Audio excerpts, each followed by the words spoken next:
right. It's Jeff Mayhew. Wait, where am I? It's John Beatty. It's Politics and Parenting on vacation. John, how are you doing today? Jeff, my thing is to say the vacation's over, so you're just ruining that whole bit right there. Hey, look, if I'm gonna run a political campaign and get you through on January 18th as the winner, okay? I need a little time with my wife before I don't see her for the next 6 months, you know? Oh man, that's what I've been thinking. Like it's a sprint until June 18th, not January 18th, but it's a What sprint, and we gotta, I was at after church today. We had a pancake breakfast, and I was just collecting signatures, and it's good, to get that progress. It's a nice measurable goal to get against. It actually makes a difference, and it's no, I'll let you take a week off, no problem. Yeah, well, don't worry. I've brought Are you lots. still reading? Oh my gosh. Look, I got like all my binders and my notes. I brought all my work with me. Don't worry. But just not having the kids around it or giving time with my wife and time that she loves to sleep. Look, my wife loves her sleep. That's part of the thing we're going on vacation is just so she can sleep in. I still only sleep 4 or 5 hours a night. So I got plenty of time to do work and then I get to let her sleep and I'm like the good husband because I'm just like out of the way, right? And then Hmm. when she wakes up, we go do whatever and I get credit for being on vacation like a normal person. So I'm There you excited. go. I, So she's not going to hold against you when we have a special guest tonight. Is that what you're saying? she wasn't terribly thrilled that I scheduled this way, but Well, she's to, very to be accommodating. fair, I'll take all the credit and blame credit and blame. I scheduled this one, so Well, it's not on you. we scheduled it before I booked the vacation. Like, it's nobody's fault. My wife is just of the mindset of like, well, just cancel it. And I'm like, nah, I don't really want to cancel it. I really want to do this episode because I'm so excited to talk to this person. Um, Speaking of, Tim Carney's on the show today. Did you know that, John? I did. Let's get going. All right. On our show today, we have a special guest, Tim Carney. He is a columnist at the Washington Examiner. He's a fellow at AEI, and he's got a new book coming out, Family Unfriendly. It is out on March 18th, and you can actually pre-order it today. Tim, thanks for joining the show with us. Hey, thanks for having me, guys. It's a pleasure.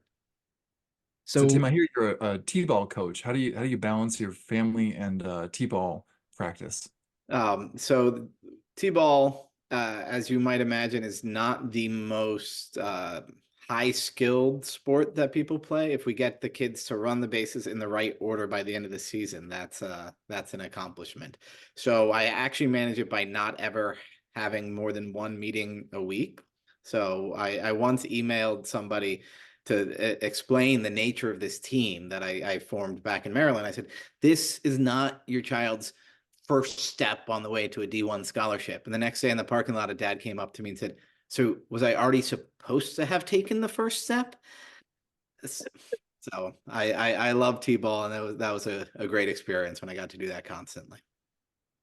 I used to coach my kids' t-ball team, and I told my wife after the first practice, I said, I never really realized because I played t-ball, and like my memory of playing t-ball, we were heroes. Like we were hitting home runs, we were doing all this Turning stuff. double plays, yeah. Yeah, like that was my memory of it. But then when I went back and I watched my kid, I realized that we were just playing in the dirt.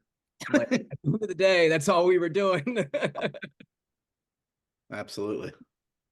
So, Tim, you've got a new article out that just came out Friday, and it was about Trump's business dealings. I was very interested in this article. I'm surprised it doesn't have more attention on it right now with everything going on with Trump and this whole 14th Amendment thing, because what you talk about in the article is basically he's breaking the emoluments clause. Is that correct? Well, I'm not a lawyer, and so I don't know if collecting rent and hotel payments from foreign governments counts as an emolument.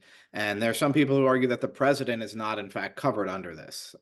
I'm not convinced by those defenses of this, but the main thing I talk about, and I've been writing for more than 20 years on the intersection of business and government, is that it's bad. It's corruption, basically, for the president of the United States to be taking lots and lots of money from foreign governments and state-owned businesses. And something I wrote about after Trump won the election, before he was sworn in, was that the single biggest tenant in Trump Tower in Manhattan is the Industrial and Commercial Bank of China.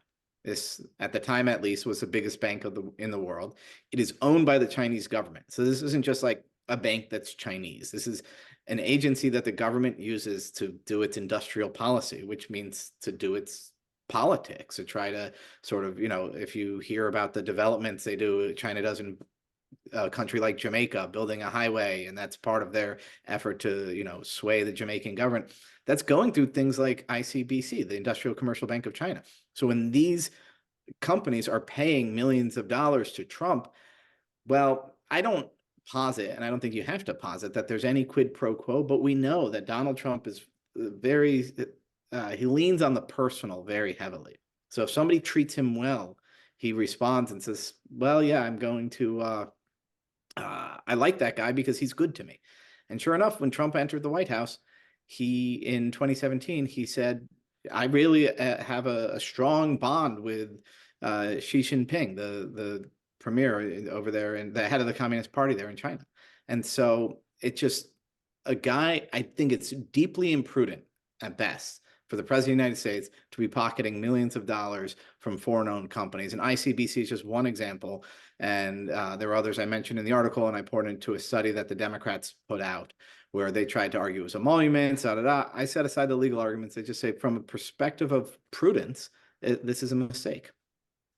So But if you look at the policies of the Trump administration, you could say that towards the end of it, and I guess, you point out towards the beginning, but towards the end of it, he did seem very kind of hawkish on China. And like he actually put, I think, the chip ban in place, Yep. some of those changes and stuff. Do you think there was something where maybe they weren't paying enough to his hotels in order to that? Or was it more just like a policy change, realizing like actually he has to kind of to set aside all that if it is true, what's kind of laid out where he was getting money from the Chinese and has actually like represent the American people and think about the American people's interests?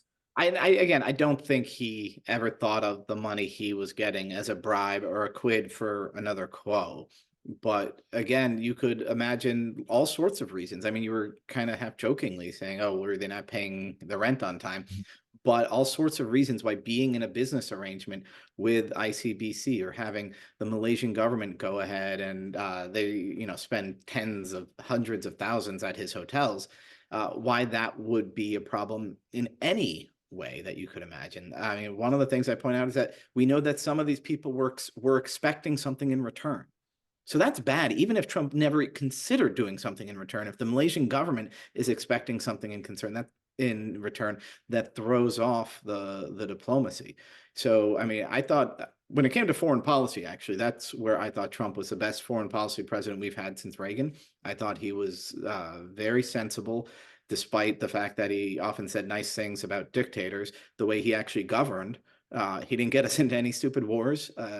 He was harsh on China in an appropriate manner by the end of the term. I think Biden learned from his foreign policy, including his hawkish stance towards China in a way that Obama didn't understand.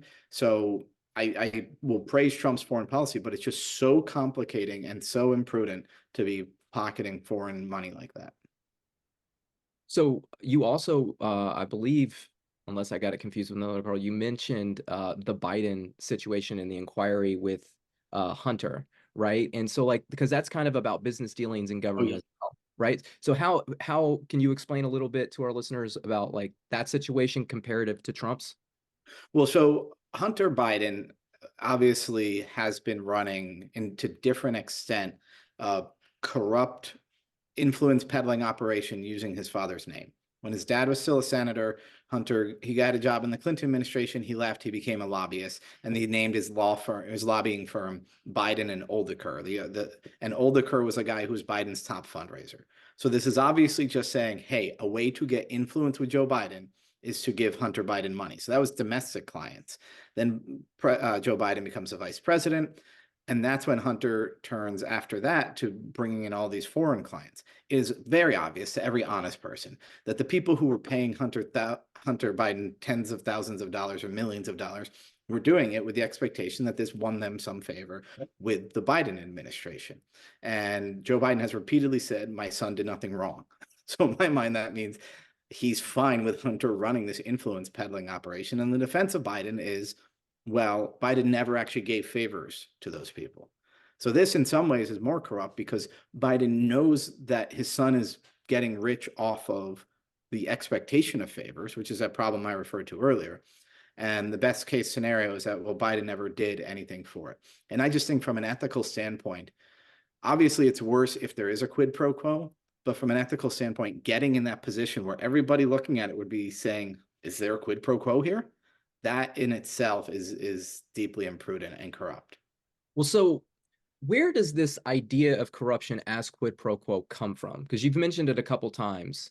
And like from my reading of history, like our founding idea of corruption isn't direct quid pro quo, but indirect. So like where is this idea that like it has to be this? Because like you said, a rational person would look at the situation and go, well, even if he didn't say he was going to give something back, now he kind of feels like he kind of owes them, or at least there's an expectation on one party's behalf. And that's really all it takes for corruption, because now you're kind of, what happens is you build this relationship with somebody who's giving you money, you're spending time with them. And so now you feel like you have to, you know, Yep. scratch their back, if you will. Well, I mean, I think a lot of it is how legalistic we've become as a culture, and especially in the probably 100+ years. But for it makes sense for corruption laws to be, in other words, criminal corruption laws to be set up so that if you, and it currently is, if you go ahead and you say, hey, I pay me $1 million and I'll pass this bill subsidizing your company, you'll go to jail. So the quid pro quo is necessary to send a congressman like Duke Cunningham was a Republican from California who went to jail. Who knows what's going to happen with Senator Bob Menendez? And if they don't find a quid pro quo there, I'd be surprised. But it makes sense to say it takes a quid pro quo to go to jail. And then you think of how much we've sort of declined. This is what Bill Bennett meant in the Clinton years with the death of outrage, that people would say, well, if it's legal, who are you to judge? That's not a good turn for a society to make, but I think that's one reason that we say, well, if there's not a quid pro quo, it's not corrupt, is because if it's not a quid pro quo, you can't send the politician to jail, basically. Well, that's like political fundraising 101, because it's so much of it is, you know, buying access or getting access in one sense, where like a lobbyist or a very rich person and their friends can donate to a campaign, understanding that that gives them special access to a politician that may vote on something that's going to affect them. And like, again, like you said, it's not the quote, like quid pro quo in the legalistic sense, but it is very imprudent to put yourself in that position where you kind of allow for the perception of influence peddling, even if you know you agreed with this 100% down the road, and you know you were going to vote for this no matter what, and you just said, well, these people are going to support me, so I'll take their money. Like, it does become a tough thing to prove, but it is like, it's tough for people, for ordinary Americans, to trust their representatives if they think that, well, this person is just voting because this person gave them that $2,100 check, and then the lobbyist associated with the company gave them a $5,000 check. Like, they're just being bought off. And so, you know, I do agree, like there's that prudential aspect of governance where sometimes it's better to not put yourself in that situation, even if you know that, you know, you're not doing anything right as a person, but you know, perception is kind of its own reality around that. And I think of that as a journalist too, as far as just credibility, where I mean, so I've been a speaker for the Federalist Society for over 10 years. And when they get attacked in ways that I think are dishonest, I always want to defend them. And then I think I would ethically have to say, Tim Carney has been a Federalist Society speaker for over 10 years. I've gotten, you know, $10,000 to $12,000 all told over that decade from them. But still, I would put that in the article. And then somebody reading it would be like, of course you're defending that. And I'm thinking, well, that doesn't affect me. You can't buy me off with $1,000 for it. So I don't write on that. So then when it comes to who I take money from, I have to think, am I willing to say, all right, I have to bracket this? If I'm taking money from everybody, my boss is going to be like, you're not writing anything, Tim, because you're recusing yourself.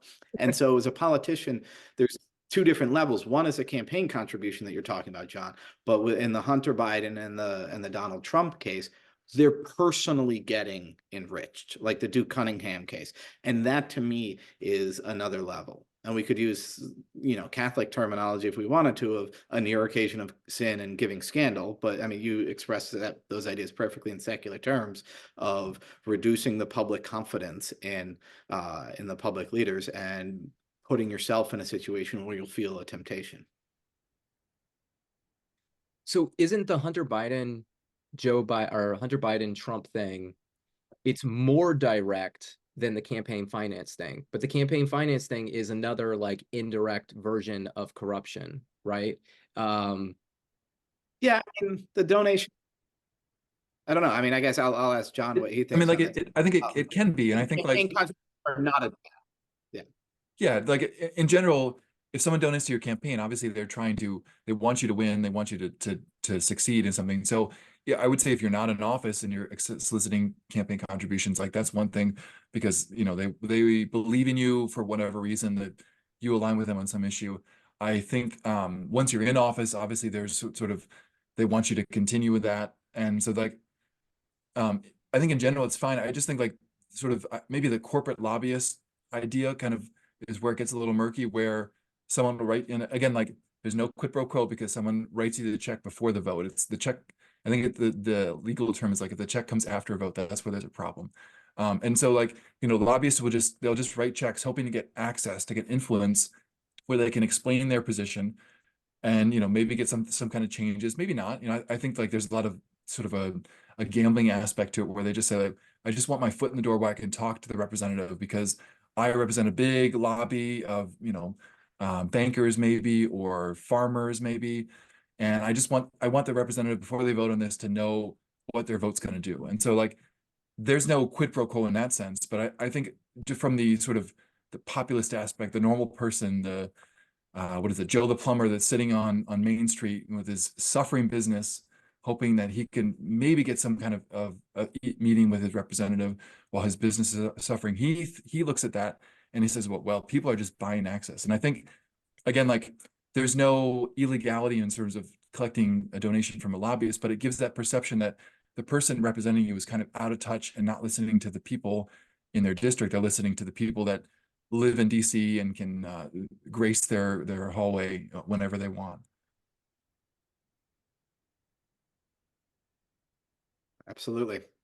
And one of the ironies is that one of the campaign finance bills laws on the federal level, it limits the size of the donation to what is it now, $3,000 in the general and $3,000 in the primary, something like that, an individual can give.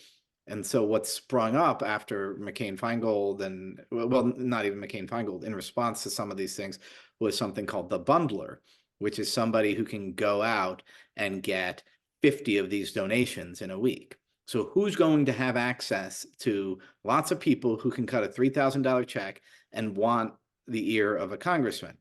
That's going to be a lobbyist. And so the lobbyist throws a party and calls all his clients and says, all of you guys come with your $3,000 checks. And then the congressman or the candidate goes and spends a couple hours at the townhouse on Capitol Hill and rakes in all those checks. And again, it's the access. That's where he's got all the people slapping him on the back and being like, these pharmacy benefit manager, or whatever the obscure issue of the day is. And so the irony is that the attempts to regulate the campaign finance often undermine themselves. Right. And again, like it's not the same as someone putting you on a board and then giving you $1 million just to like sit there with the hope that if they need you, you can call your father or your your whatever relation you have in government to help them with whatever their international situation is. They can hopefully you can fix it. So like I think like that's the nut of it. Like it's so different in that case, where it's American citizens trying to affect an election in one sense, and trying to work within the rules, whatever that is, and then someone absolutely circumventing that by finding this consulting company that they have where their name matches the name of someone else with a lot of position, and then sort of selling that name, and again, like maybe not actually having an influence, and that's kind of its own fraud in this. You're either defrauding your clients or you're defrauding the American people. Yep. Well, a lot of people think that if you're like against campaign finance, you're like against money in politics.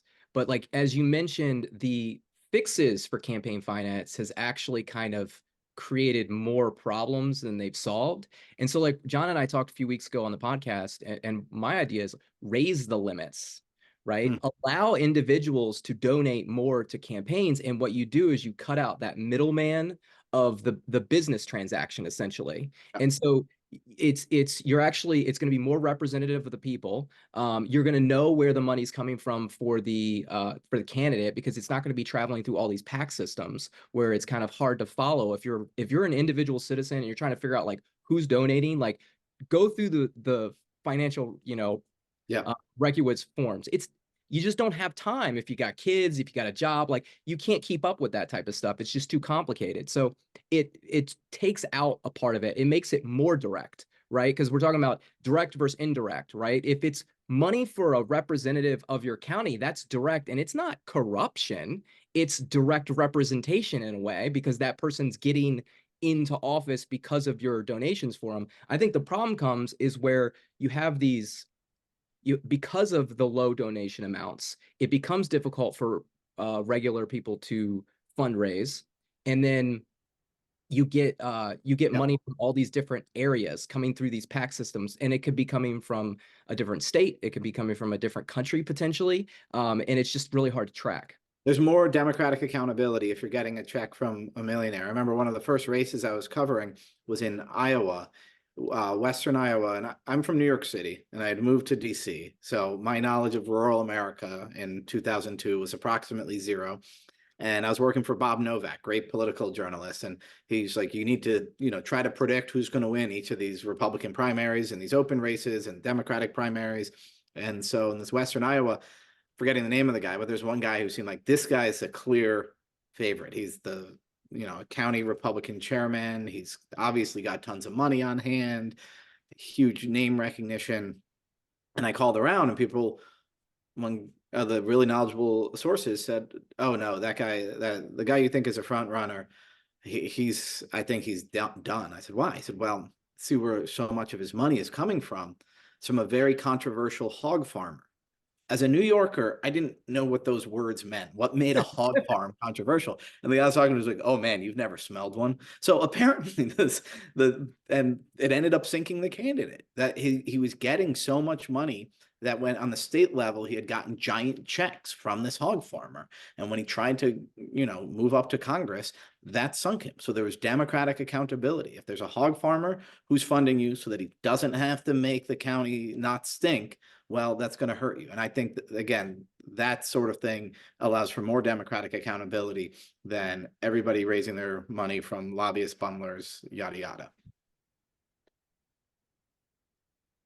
Absolutely. So, Tim, you've got a new book coming out. I'd love to talk to you about it. I'm excited to read it. One of our things, we're politics and parenting. We're always kind of talking about family and like how does family integrate into government, and how much should government think about family when it's about its rules and regulations, because at the core, the family is like, it's the core structure of like building out a strong government and building out a strong society and a strong union, if you will. So tell us about your endeavor here. So my wife and I, we have 6 kids, and I've been a political journalist for 25 years, and I get to travel around the country and talk to people. And so it's one of the things that I've spent the last few years, whether it's in Iowa or Miami or California or Israel even, and talking to people about family. Do you have kids? Why don't you have kids? Why do you think the birth rate is falling? I mean, you guys have probably talked about this a lot on this show. We're at about 1.6, 1.7 babies per woman in the United States. That's better than Europe, but the replacement level is 2.1, and we were at about 2.1 right before the Great Recession. The recession happened, we recovered, the birth rate did not. And so in my mind, that reflects something sick about our society. Not that people are all choosing that they don't want babies. I think that's part of it. But if you look at the ideal family size in the US, it's actually gone up. When people are polled by Gallup, they say, oh, 2.7 is the ideal number of kids. And when you ask them, okay, but how many do you hope to have? It drops down a little, but it's still above 2.1. And then in the end, when they start having kids and they aren't married or whatever, and their life goes on, people say, okay, I'd settle for just about 1.9. And then they still have to settle even lower than that. So that to me reflects that something is wrong with our culture. My argument is that it is cultural, that we have a family unfriendly culture in a variety of ways. One, we talked about T-ball.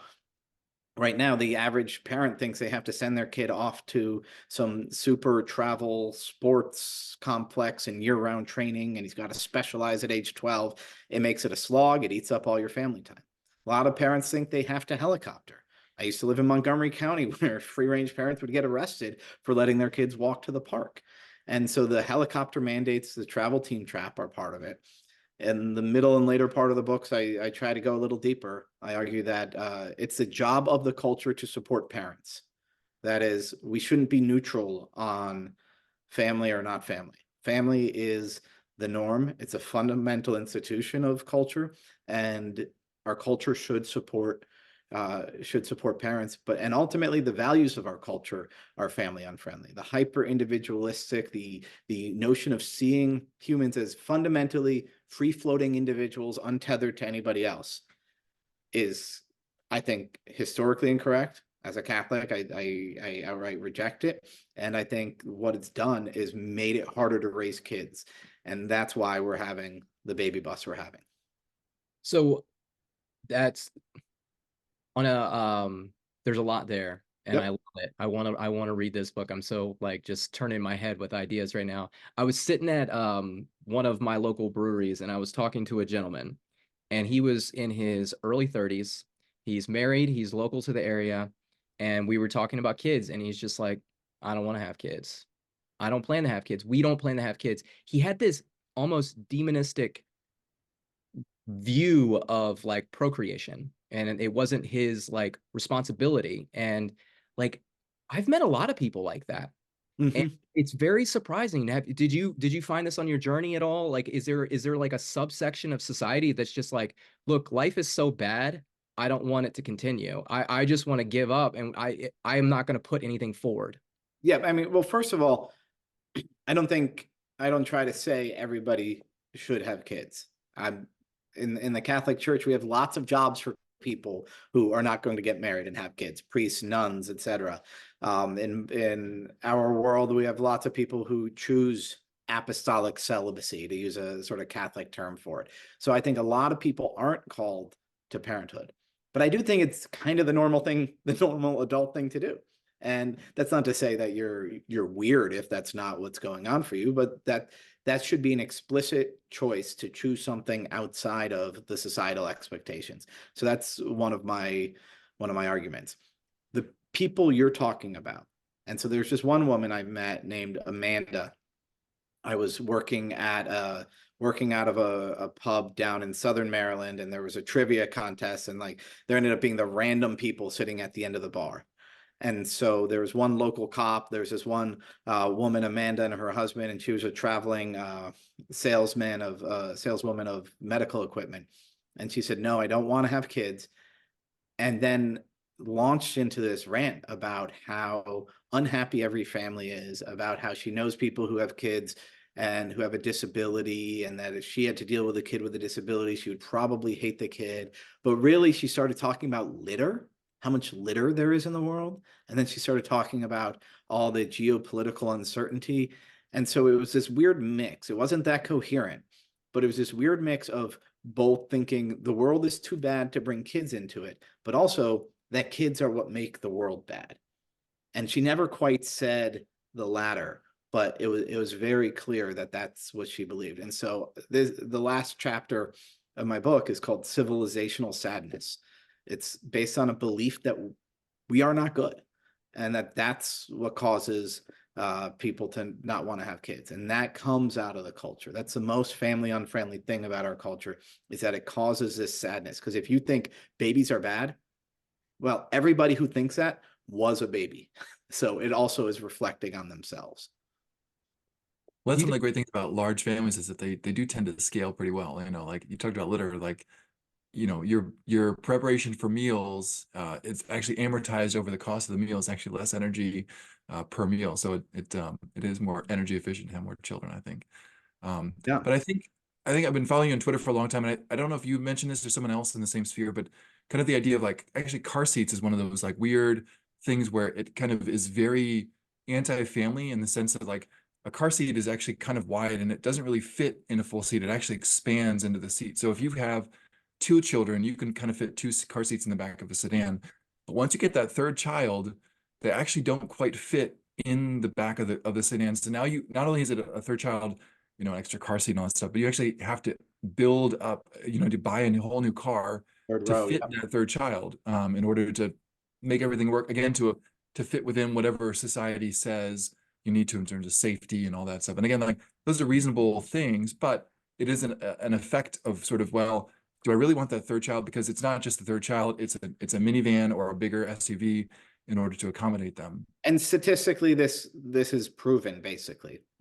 So the first two chapters of my book are on the travel team trap and the helicopter parenting. Chapter 3 of Family Unfriendly starts talking about the policy problems. And I cite this study that was called Car Seats as Contraception. And what they did, because there was not a federal car seat mandate, it rolled out state by state and it covered all 50 states eventually. They looked at how the birth rate dropped relative to these different states and tried to do the thing that statisticians do and control for different variables.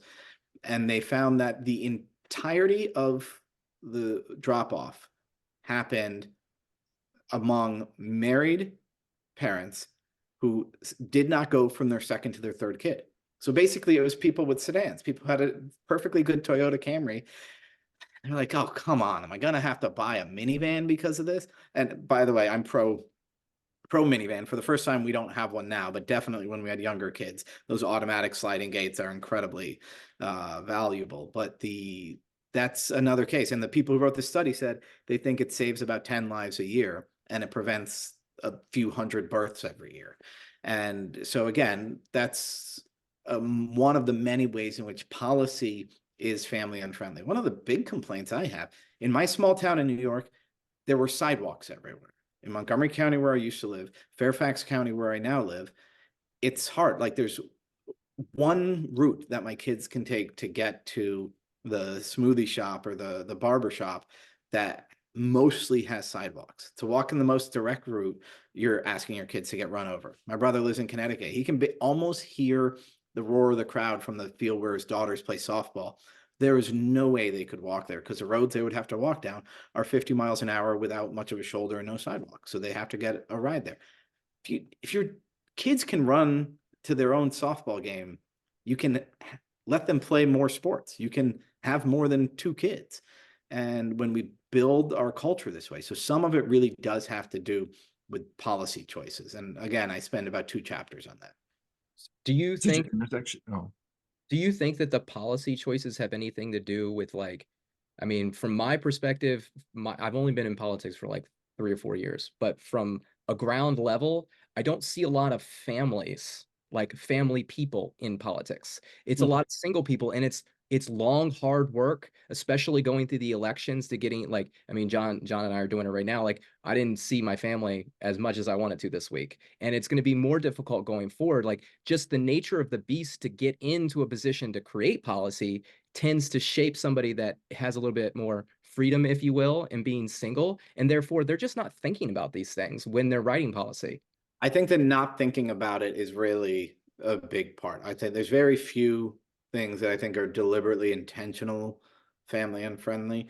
I think for the most part, it's amazing to me as a journalist. I sometimes will read an article and I get to the end, I say, that writer and none of the editors even thought about children. There's always an article about how nobody should have a lawn because it takes so much water to water a lawn. First of all, like I never water my lawn. Come on. Second of all, lawns are where kids play wiffle ball and football. And if you said that to the author, they'd be like, oh yeah, well, fine, good point for families. How did you write 2,000 words and not even put in that half a sentence? And I think that happens with the political class. One of the things I just wrote about at the Examiner is the brand new financial aid forms for college. If you guys remember FAFSA, the free application for federal student aid, that we all filled out when we were applying to college. It was too many questions. They wanted to shorten it. Good idea. The new formula doesn't take into account how many kids you currently have in college. So it basically says, give us your income, give us your savings.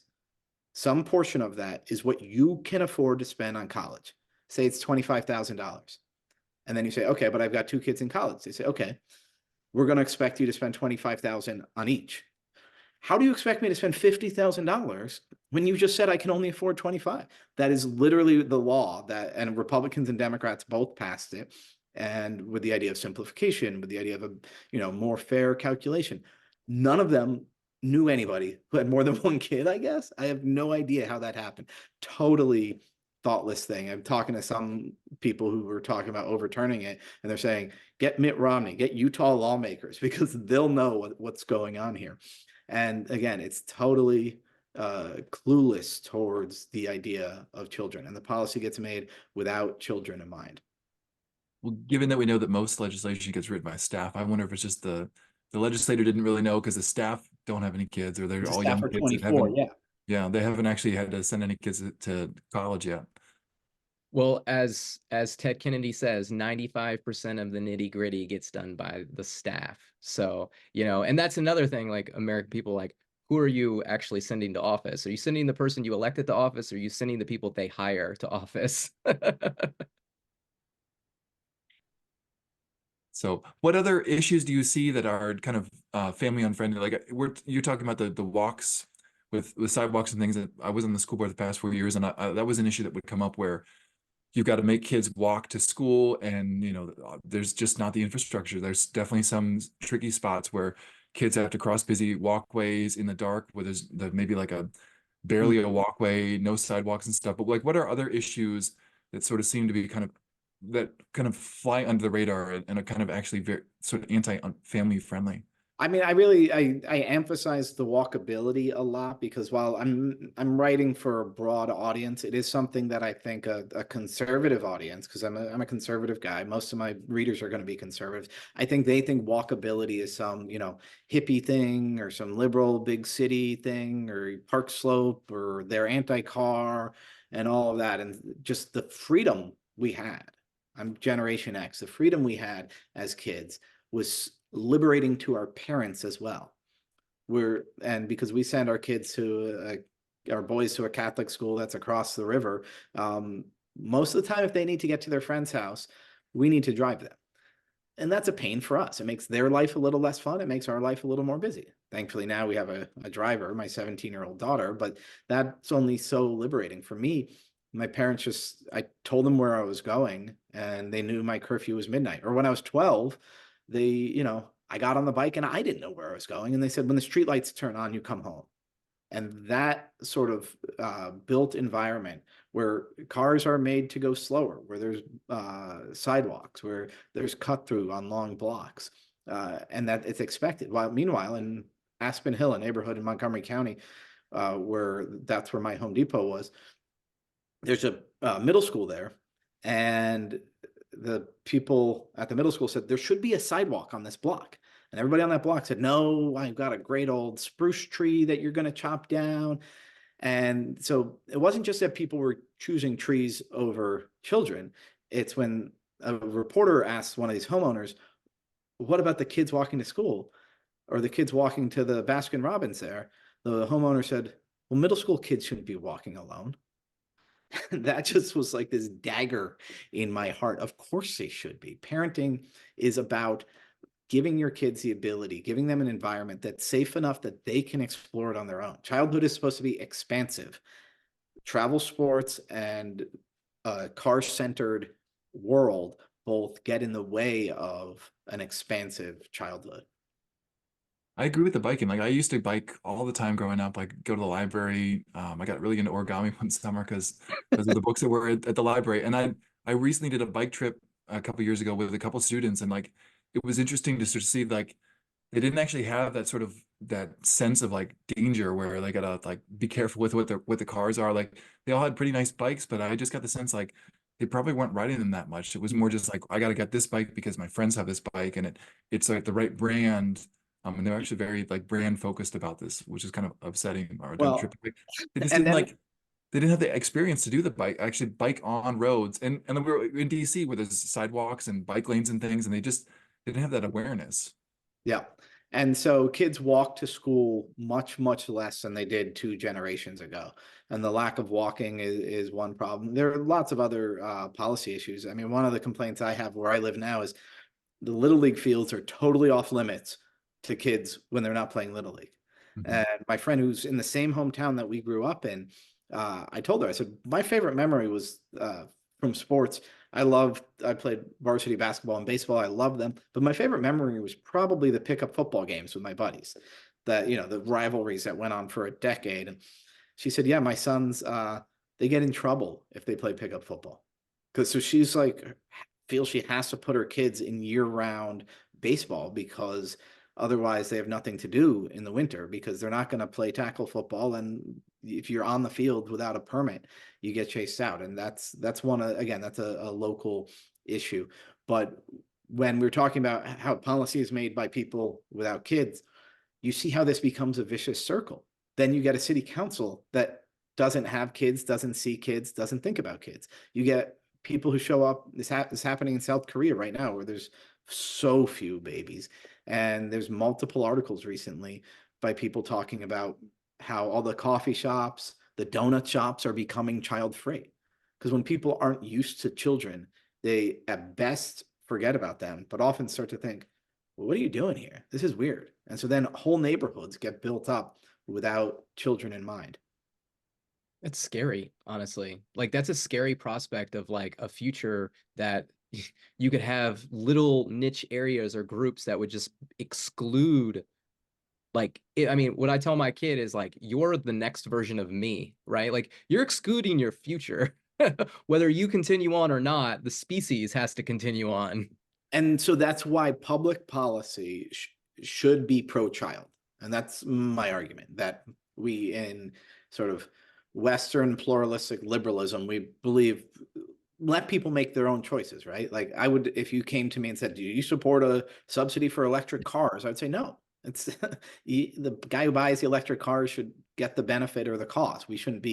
Uh, we shouldn't be helping him. We shouldn't be making a decision. We shouldn't be picking winners or losers. Well, when it comes to kids, I think we should be. Not with massive handouts, not with, giant things like the $10,000 Tesla tax credit or whatever, but just when we're asked children or trees, children. When we're asked cars or kids, kids. When we are, and there's a lot of people who don't like that. The Wall Street Journal, and I cite this in the one of the middle chapters of the book, the Wall Street Journal opposed increasing the child tax credit to $2,000 with this sort of jokey op-ed saying, what about people who chose to have puppies instead? Well, they chose to have puppies. Okay, that's great. Puppies are cute. They grow up to be dogs. I like dogs. I'm pro dog. We have 2 of them.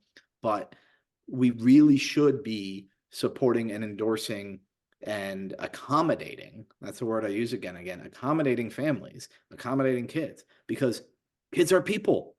It's a government of the people, not a government of the puppies, government for the people. And to have a public policy system that is future oriented is also sensible. And I mean, it's impossible to talk without sounding cheesy, but children are the future. I don't say that line in the book because it's too corny, but it's 100% all, true. all I can think about is I'm a big fan of The Simpsons, and I can think about is Maud Flanders going, "Won't somebody please think of the children?" Yes. I should have made that the title of the book. Yes. uh, So um, do you have specific policy goals you might propose other than just like bringing this up of like, we got to think again, like we got to think about the children, we got to think about like the future, or is this more just to get people thinking about this to realize like when a policy comes through, they should really be considering how it's going to affect families in the future, even if they don't have kids or their kids are in the horizon but not there yet. I definitely have specifics, more for local than federal government. But the main thing is right now we have a below replacement birth rate that is falling and is well below the ideal and the desired family size that people are saying. And so in that world, we really should have that lens when we're making policy of how can we support parents? How can we make it easier for young adults to get married and have kids? Because that's a shortcoming right now. I'm not saying in every culture, in every society, that would necessarily be true. If we had a birth rate of 4.0 and the ideal family size was 3.7, I wouldn't necessarily be making that point. But I really do think that has to be the lens. I talk about the child tax credit. I point out that the current $2,000 tax credit is just a fairness measure, that my household of eight, if I'm making the same income as like eight dudes who live next door and all drive Uber, without the tax credit, I'd be paying 3 times as much as them in taxes because of the way the standard deduction, et cetera, works, and the tax rates. So that's a basic fairness measure. What's unfair is that it hasn't been indexed for inflation, so it's already lost about 10% of its value. What's also bad policy is that we have subsidies for daycare. Those, so that means that if my wife wants to work less, well, she doesn't get that tax credit. If my wife wants to hire a babysitter so that she can go volunteer at St. James, she doesn't get the money. If my wife wants to hire a babysitter so she can homeschool or so that she can take a nap, she can't get that tax credit. But if she hires a babysitter so that she can work a paid job, she gets that. That's the wrong sort of picking winners and losers. I would fold all that money into the child tax credit. I object to the fact that it ends when the year that the child turns 17. So basically my 16-year-old, boom, like we lost a child tax credit for the oldest one.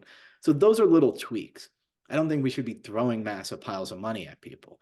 And a lot of people, they'll point to Hungary or they'll point to the desperate efforts in places like Japan or some Southern Europe countries that have these really low birth rates. I don't think those are proven to work. I really think you have to change the culture. And as you were asking, as far as policymakers, I think you just have to approach every question with, will this support families? Will this support parents who want to have another kid? No, I've been thinking about those tax credits and stuff. Like that's a key area where it's kind of the nice balance of helping people that need that, but also like kind of not letting government be a big intrusive claw in there and really trying to like tear apart your life and see like, are you actually following all the rules? Like it's a good balance. And like you said, like there's tax credits for daycare, there's tax credits for graduation, for graduate school. Like there's a big middle area there where you could actually find a spot to help families in need where they need childcare of some sort to help homeschool. That's an education expense.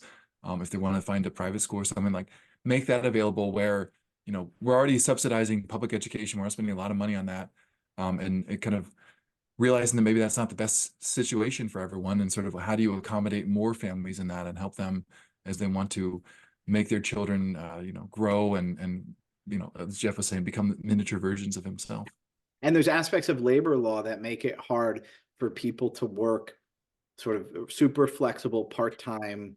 In California, it's basically illegal to be an independent contractor because of a bill. I think it's called AB5 or SB5, and it basically makes it illegal. Selling fudge out of your kitchen. I know people who have done that. I'm not going to say who they are because they were doing it in Montgomery County where it was illegal, right? It's just like the perfect stay-at-home mom job is selling fudge out of your kitchen, and it's illegal to do that in a lot of places. Yeah, occupational licensing. Again, this is more of a state county thing, but you can't be a hairdresser. Like the perfect sort of part-time on your front porch gig to set up. So things that make it easier by employers and by public policy for somebody who they had a baby 3 months later. I'm not going back to work, but it'd be really nice if I could make some money. I have these skills. There's a lot of aspects of labor law and licensing law that makes that harder. So that would definitely be a public policy thing, because what parents need is flexibility. And a lot of parents, would, I think, so when you look at polls of American mothers, actually, well, if you generally polls about Americans when it comes to something like a stay-at-home mom, most Americans think that the best arrangement is that one or both of the parents dial down their work so that they can do all or most of the daycare. And some of those people think, stay-at-home mom. Some of those people think both of you guys work 30 hours and stagger it. But it's a vast minority, like 10%, that think the best format is 40 hours by the mom, 40 hours of work by the dad, and paid daycare 40 hours a week. Very few people think that's the best arrangement. all of them happen to be op-ed writers for the Washington Post and the New York Times. That's the only idea that they consider. So, but basically what most American mothers want is to be able to, when their children are not newborns and are off at school, to be able to work and be at home when the kids go out the door and be at home at 3 o'clock when the kids come back in, or drop them off and pick them up. That's the optimal arrangement. That's made harder by corporate policy and by government policy. Why do you think that is? Well, there's a concept I always think of. The Albert J. Nock was this writer who talked about thinking or seeing like a state, that government and regulators, they really want everything to be simplified and to fit into a few categories. And I mean, children do this too, right? I'm not calling your kids statists or anything, but children will be like, well, is it winter or is it autumn on December 1st? And you're like, well, it kind of depends. So, you got meteorological stuff. It's after Thanksgiving, but it's not no, it's got to be one way or another. And that's the way our politicians and bureaucrats think. You're either full-time or you're part-time. To be something in between doesn't fit into their categories, and it freaks them out. And that's one of the reasons. And employers too have to do that. There's what I call new mom jobs. At a newspaper, there's some jobs that you have to be in the office every day. But on the opinion page at the Examiner where I work, there's this one woman, she got married. She's like, I want to have kids right away. So we made her be the editor for outside contributors, because you're dealing with those people by email anyway. If you respond to their email 12, 24 hours later, it's fine.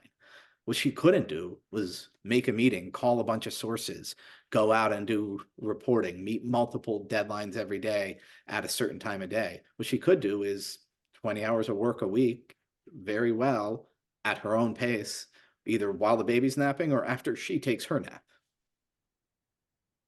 No, that's good. I mean, like we have a similar situation in my house where I'm working full time, but my wife is an assistant to my mother, a small real estate business.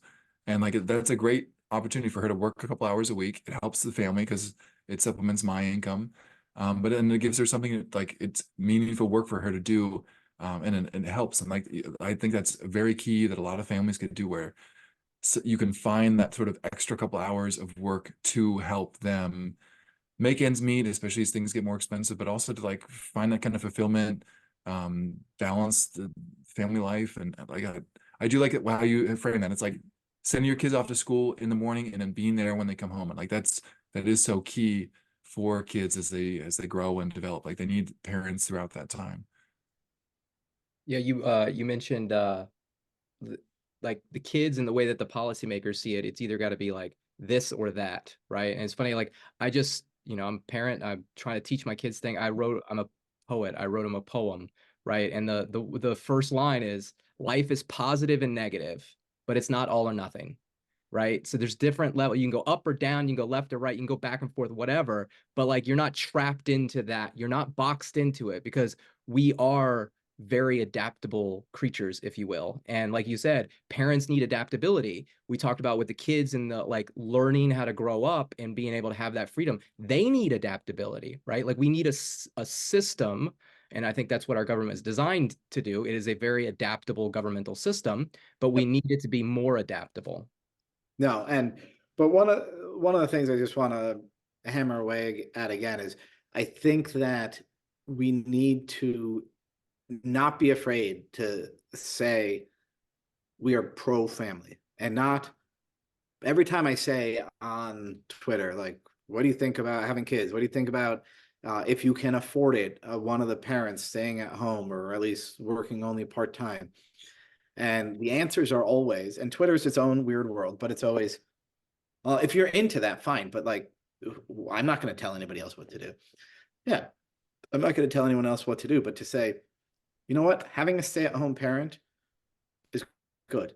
And by that, I mean, again, the person who's at home, even if they're working, the person who's there at 3 o'clock, the person who can spend more time thinking about family than about work, that's good for communities too. That's somebody who's on the front porch to see the kid who wipes out on the bike, or I mean, I talk to many guys who one of the guys at the Ruddy Duck Tavern told me how he was throwing gravel at a dog when he was 12, and suddenly he gets yelled at by this stranger. He doesn't know, but it's in the same town, this woman on the front porch. And so then he tries to get home before his mom finds out. But of course, even without cell phones back then, his mom had found out. That sort of thing is made stronger. So to say a stay-at-home parent is good.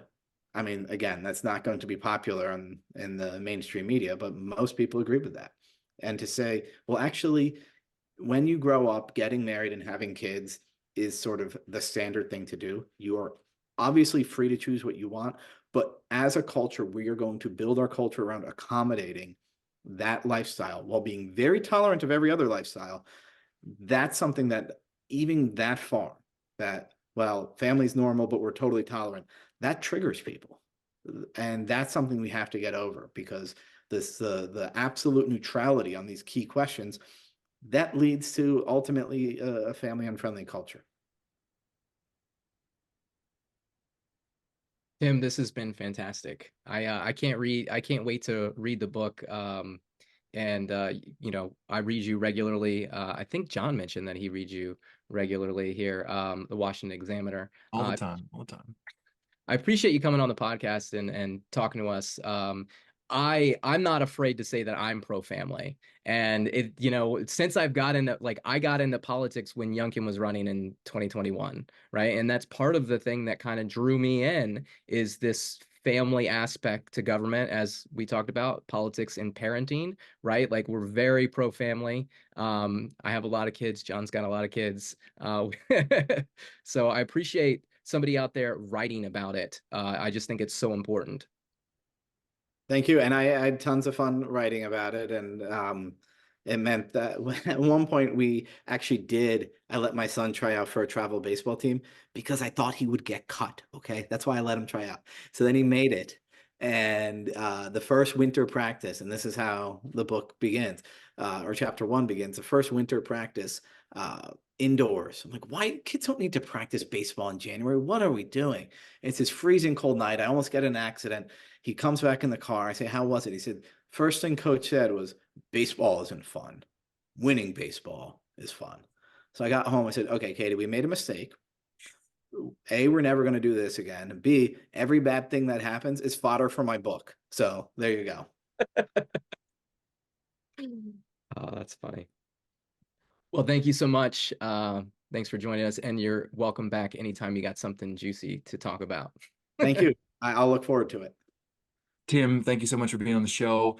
You know, this reminds me a little bit about your previous book that you wrote, Alienated America, that I had a chance to listen as an audiobook. And it's a lot of this of similar themes that I think we're working on, where it's sort of society is kind of changing in a bad way. And I think, like, you bring a lot of ideas in that Alienated America book about, like, how family structure is so important. And I really like the fact that this book is going to go more into how we can kind of build policies that are going to help families make things better as we go along. So it's I can't wait to read it when it comes out in March.